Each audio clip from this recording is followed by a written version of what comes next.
Welcome to Vintage Road and Rail. My name is Stan, and I'd like to welcome you to another video. Um, Last video, we went over kind of a soft reboot, if you will, of the channel. Uh, a change of direction, if you will, that Vintage Road and Rail is going to be taking, focusing more on model railroading from the beginner's standpoint to help beginners.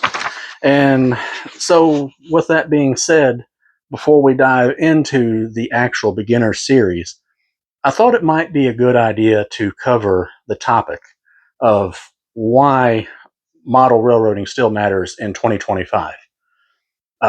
Model railroading seems to have sometimes, or in some ways, kind of fallen out of favor. When I was a kid, and even before then, it seemed like every kid expected a Christmas present, or I should say, a train set for a Christmas present. You know, they would come downstairs or come in the living room and they'd be excited to see this big old box with one of these train sets inside, and that's what a lot of kids wanted. And they just couldn't wait to rip that open and start laying the track and get it going. Well, today we've kind of moved away from that. Heck, let's just leave train sets aside for a minute. How many of you, raise your hand, if you're 50 years old like me? You don't even have to be 50. You can be, 35 or 40, or even older. Remember playing with the big Tonka trucks outside and digging in the dirt, had the Hot Wheels cars, playing with those, getting the little Hot Wheels cities, all that good stuff. Um, and Lord knows what are the toys, that we had when we were kids. Uh, a lot of that stuff has kind of fell by the wayside. Yes, I know Hot Wheels still sell, and kids do still play with toys, but sometimes I can't help but wonder, are a lot of those toys being sold to collectors? In addition to model railroading, you can't see it, but I've got boxes and boxes of Transformers. I've been collecting those, well, I would say since 1984, but my stepmom got rid of my brother and our toys when we were kids, so I've been rebuilding that collection since 2000. Um, and I talked to a lot of people that collect Transformers, but I just wonder how many kids, and I'm sure there are plenty of them, but how many kids buy these toys as compared to the adult collector? Um, and it seems like things changed a lot when video games came into the world. I know when I was a kid, I had an Atari, but really we only played that thing when we couldn't go outside, when it was raining or it was too cold or whatever the case may be. But later we got the Nintendo and the Super Nintendo, the Sega Genesis, and games have just gotten more and more popular since. Well, leaving them aside, we now live in a connected world where everything is digital. Everybody's got a cell phone. I would hold it and show it, but I'm recording into it. We've got a tablet. We've got a laptop. Uh, we're online somewhere. Everything is very connected. In fact, we generally know something happens 5 minutes after it happens because we're so connected. And I think that connection kind of comes with some downsides. We no longer get involved with things like we used to, actually dig into a project, go outside and dig in the dirt, play in the mud, run around outside. We just don't do that like we used to. Now, I don't want to feel like I'm dumping completely on technology because I love technology. I work in IT. I'm using technology to record this video. It has its place, but I just feel like from time to time we need to unplug, if you will, and turn off the internet, turn off the devices. For God's sake, we got internet connected refrigerators now. And we have one of those little Alexa things sitting in any room in the house to play music whenever we want. Sometimes we just need to detach and kind of get into something. And that's really kind of where I see model railroading. It's something a little bit different than the super connected world that we have now. And again, like I said, there's nothing wrong with the technology. I use it every day. I work in it. But that brings me to kind of the subject of what I've got here today for model railroading in 2025. For me, when I look at model railroading, like I said, it's a chance to just kind of unplug a little bit, disconnect from the world, disconnect from the internet, not have the news funneled into me 24/7 like it is, and just dig into something actual, something I can put my hands on, something I can touch, and work with.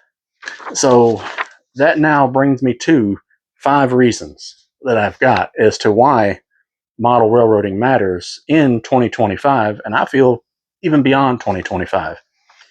So the first thing, I've kind of already hinted on this a little bit, it's tactile. It's real.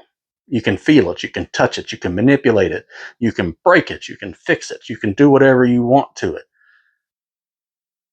It's something to really get behind. And because model railroading is based on something in real life, now a lot of these train sets behind me are fantasy, but I've got a lot of locomotives over at the house down in my basement that are based on real trains, either new or in the past. And that's the other thing it gives you. It gives you a bit of a connection to the past, if you will. There are many people that do layouts from like the 1870s, and they go into great detail beyond just the train in creating an environment that looks in miniature and scale, just like it might have in 1870. Doing a lot of research into the subject matter to know what building may have went where, what was its name, what did it do, all of that good stuff. And I think that's really important. Um, and I think it kind of helps the creativity. Second reason, you're in control. I don't know if you've ever watched Bob Ross, but generally at some point in his painting, when he's doing his thing, he'll say, "This is your world. You do what you want to with it. And don't let anybody else tell you different." And that's the same way with model railroading. You are in control. This is your hobby. These are your trains. Now, I know you can get into the arguments. Some people love to say, well, you got to model an era. You got to do this. You got to do that. You know what? I don't care. Go get you a locomotive from 1870 and pull a modern intermodal. Whoop-de-doo. It's your trains. Run them the way you want. Enjoy the hobby the way you want. You're in control. You don't have an algorithm telling you what to do, when to do it, or how to do it. You can use that noggin that God gave you for a creative purpose. Yes, you can absolutely build basement empires, and you can build it down to the T of a railroad that existed 50 years ago, 70 years ago.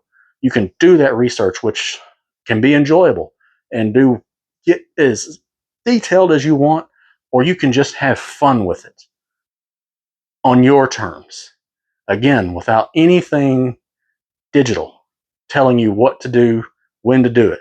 Now, when I say digital, I'm not talking about like digital command control, DCC, because yes, that is, a more modern standard. But that just gives you a more exciting way to enjoy your trains. Uh,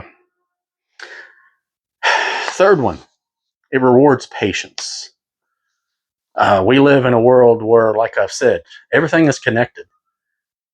I'm sorry, someone farts in Mexico, we know about it instantly.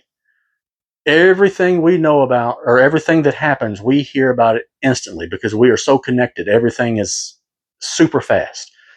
On the internet, you have your cell phone in your pocket. Something major happens in the news, you get a notification. You know immediately. So there is no real buildup or anything like that. Heck, even when it comes to video games and things of that nature, it's all instant gratification. In fact, that's a world we live in with instant gratification. Well, with model railroading, I'm sorry, you're going to start with a set in a box, or you're going to go to a hobby shop, or you're going to go to trainworld.com and you're going to pick all your parts. Well, guess what? They're going to come in a box. You're going to have to put that together. And even just at the train set level, that's going to take you a few minutes to get it unboxed, to put it together, to get the train on the track and to run it. You don't just, and you're done. You actually have to put a little bit of work into it and do something to get going. Well, let's move up to a 4x8 layout or a basement empire. You are not finishing one of them in an hour. That's for sure. Shoot, you'd be doing good if you can finish, a standard 4x8 layout. I'm talking from building the framework to planting the last tree. You can easily be months into that process. And that's the thing. Again, no instant gratification. you get rewarded by your patience. You slowly build something. You slowly learn something. And you watch it build up little bit by little bit to where that at the end, after a year, you can step back and look at it. Say, I built that. That looks good. Number 4, the community is real. There are Facebook groups, other online groups, that you can join and get information and talk to people. But again, that puts you back in that digital space. Well, if you're truly looking to unplug from that digital space, there are lots of options. If you're fortunate enough to have a hobby shop nearby, I have 2 here, thankfully, in Columbus, Ohio. The train station is a great one, and Robbie's Hobbies is another one. You can go down there and you can talk to the people that work there. You can get advice. You can get information. You can purchase whatever it is you need. Well, outside of that, there's also train clubs. Again, here in Columbus, Ohio, there's a couple of different train clubs. There's the one that I'm a member of that is a mixed club. They have HO, O scale, N scale. There's also a N scale club around here. And there may be some others I just am not aware of. Lancaster, Ohio, they had one, but I think they're in a holding pattern because the smokestack closed and they were running trains out of there. Magazine articles, new and old. You can go to the store right now and pick up a copy of Model Railroader and a handful of other physical magazines to touch and to read. And there's a catalog of old magazines that you can pick up and take a look at. So it's real. There's things you can actually get involved in without being online. And then there's another thing I forgot about. There's train shows. Those things are a joy to go to. Not so much if you don't have a lot of money, but I digress. But there's a lot of people you can talk to. There's a lot of things to see. And it's basically a Disneyland for the model railroader. So that's number 4. And we kind of hit on this one just a little bit. But it connects us to the past. Many people, when they set out to do model railroading, they will do something that reminds them of their childhood.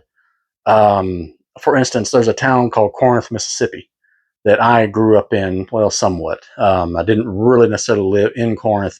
I just lived right over the state line. But back in the 80s, there was some neat little things that I remember. Like I remember an arcade called Circus Arcade, long gone. But I can still see the sign. So people will go and they will get pictures of structures and buildings and businesses from back then, and they will model that particular scene, model that particular town, and then they will model the trains that may have flowed through that town. Back then, let's just say 1980 to 1984, you were still going to see some L&N, some Chessie System, some Family Line, some Seaboard Coastline. You're going to still see a lot of that stuff because they were just before or right at the mergers of, say, CSX and Norfolk Southern. And that's just modeling your past. What if you're someone who's a bit of a history buff? And we kind of covered this earlier. You can model the 1930s, pre-war, or you can model the 1950s, post-war.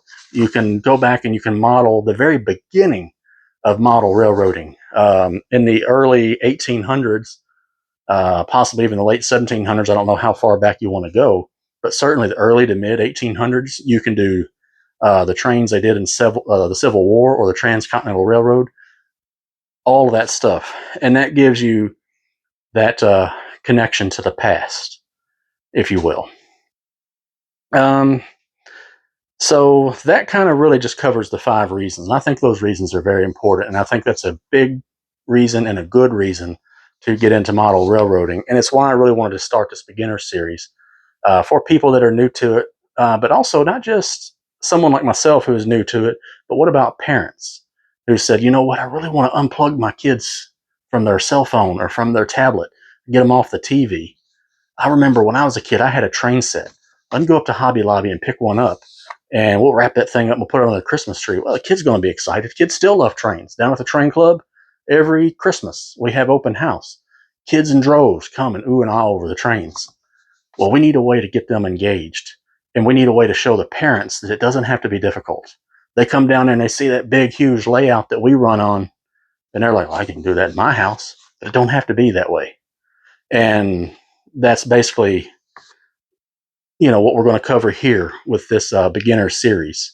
And we're going to step through the first 16 episodes, and then we're going to cover a layout that a parent can build. And it's going to be done in such a way that you don't need to have a garage full of tools. All right, so that pretty much wraps that up. I know some people, they spend years on their layouts. You've got basement empires, and that's not what we're going to be about, at least not initially.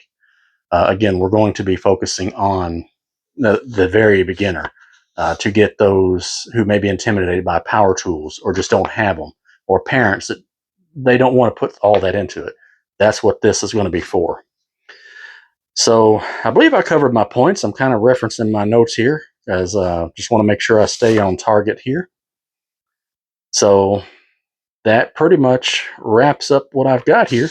So if you're looking forward to seeing this beginner series that I've got coming up, like I said, 16 videos, and then we're going to be building some layouts and do some very interesting things, all from a beginner standpoint, then make sure and hit that like button and subscribe down below, and join me as we get stuck in on some practical knowledge, and then we're going to apply that knowledge to a real layout. Well, until next video, happy model railroading, guys. Take care.